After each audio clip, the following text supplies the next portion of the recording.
Bonjour à toi, moi c'est Élise. Comment est-ce que tu vas ce matin?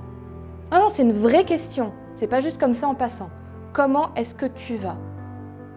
Peut-être que tu as répondu pas trop. Alors si c'est le cas, cette vidéo tout particulièrement, elle est pour toi aujourd'hui. Parce qu'on va parler de choisir d'être positif.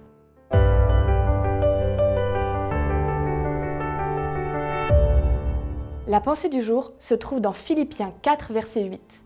En tout cas, frères et sœurs, voici ce qui doit vous intéresser. Tout ce qui est vrai et mérite d'être respecté. Tout ce qui est juste et pur. Tout ce qu'on peut aimer et approuver. Tout ce qui est très bon et ce qui mérite des félicitations. Tu as déjà entendu parler de la méthode Coué? Si tu ne connais pas le nom, tu l'as entendu faire quelque part par quelqu'un. C'est cette habitude de se dire que si on répète quelque chose, ça finit par devenir vrai. Par exemple, tu as super froid et tu fais « j'ai chaud, j'ai chaud, j'ai chaud, j'ai chaud » en espérant qu'à un moment, ton corps va penser que vraiment tu as chaud. Alors bon, d'accord, ça nous fait sourire un petit peu, on s'en moque gentiment. N'empêche qu'il y a un fond de vérité là-dedans. C'est que la façon dont on pense les choses va influer sur tout ce qui se passe autour de nous et sur comment on réagit à ce qui se passe autour de nous. Je te donne un exemple. Il arrive un problème, il y a une situation qui se passe. Tu as deux possibilités.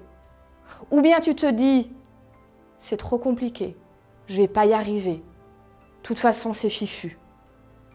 Et là, tu as toutes les chances qu'en effet, ça ne marche pas. Tu t'es auto-conditionné à ce que ça ne marche pas. Au contraire, tu as des gens qui vont réagir en disant, bon ok, c'est compliqué, c'est difficile, mais on va trouver une solution. On va se poser, on va réfléchir, ou moi tout seul, ou à plusieurs. Dieu est là aussi, on va y arriver. Bon, ça ne veut pas dire que forcément tout va bien se passer si tu pars dans cet état d'esprit, mais tu as quand même beaucoup plus de chances pour que ça marche. Parce que tu t'es mis dans un état d'esprit de dire, ça va aller, on peut y arriver.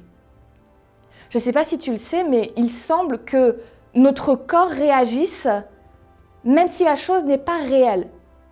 Un exemple, il semble que quand on sourit, même quand on se force à sourire et que ce n'est pas un vrai sourire, il semble que le corps sécrète quand même des hormones comme si c'était un vrai sourire et que ça aide à aller mieux.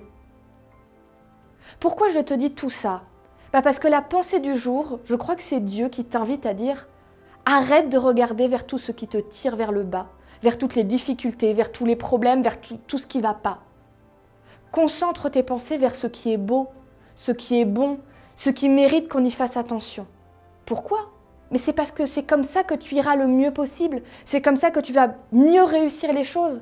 Parce qu'en regardant vers les victoires et vers ce qui est bon, tu te conditionnes à vivre dans ta vie des choses qui sont bonnes et à aller vers cette victoire avec l'aide de Dieu. Alors voilà ce que je te propose aujourd'hui et je vais le faire aussi, parce que j'en ai moi aussi bien besoin. On va essayer d'être attentif tout au long de notre journée à comment on réagit aux choses. Est-ce que je suis optimiste ou pessimiste dessus? Et on va commencer à apprendre à choisir d'être optimiste.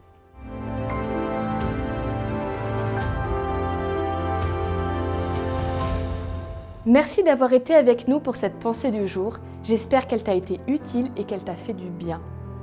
Pense à la partager autour de toi, auprès de ceux que tu aimes, pour qu'à leur tour, ils puissent avoir ce cadeau pour leur journée. Si ce n'est pas encore fait, abonne-toi à notre chaîne YouTube. Mets-nous un petit pouce en l'air, mets un commentaire, ça nous fait toujours plaisir et on essaye de répondre. Et puis surtout, moi je te dis à demain pour une nouvelle pensée du jour.